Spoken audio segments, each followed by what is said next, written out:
اقبال کہندا مجدد صاحب بھاویں قبر اچن لیکن جڑی سانس لیندے نا جڑے باہر لوگن غیرت والے وہ سانس نہ وہ بھی گرم ہو جاندے،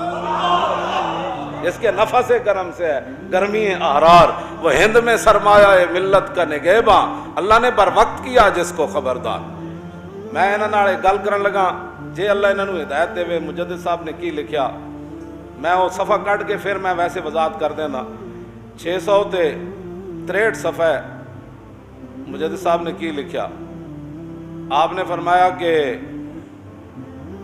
میں ایک بندے دی تیمارداری کرن گیا تے میں ویکھیا کہ وہ دل تے ظلمتاں ہی ظلمتاں، اللہ ان ظلمتوں کو دور کرنے کا ارادہ کیا اور چاہا کہ وہ ظلمتیں اس کے دل سے دور ہو جائیں، لیکن اس کے دل نے قبول ہی نہ کیا، مجدد صاحب دی توجہ قبول نہ کی۔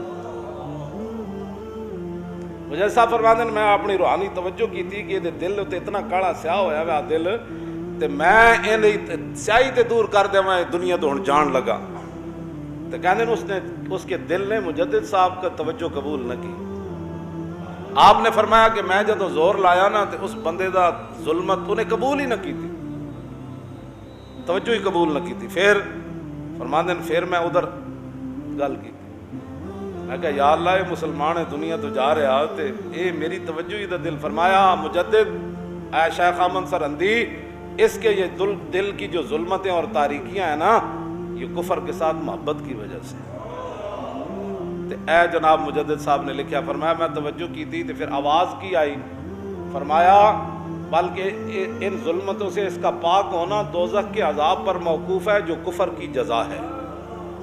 یہ مجدد کی توجہ سے یہ ظلمتیں دور نہیں ہوں گی چونکہ کفر اور اہل کفر کے ساتھ یہ محبت رکھتا تھا، اور پھر قیامت کو یہ آخر دوزخ میں جل کر چلا جائے گا، اس لیے کہ ایک ذرہ دے اندر ایمان موجود ہے۔ اے دم خم جی مندر بنان والے ہو دوزخ دا عذاب، اتنے تے مجدد صاحب دی توجہ بھی نہ اتھے، اے نہیں کہ آپ دی توجہ وچ کوئی کمی سی، ہاں لیکن کفر نال جڑی یاری ہو اتنا بڑا ظلم ہے۔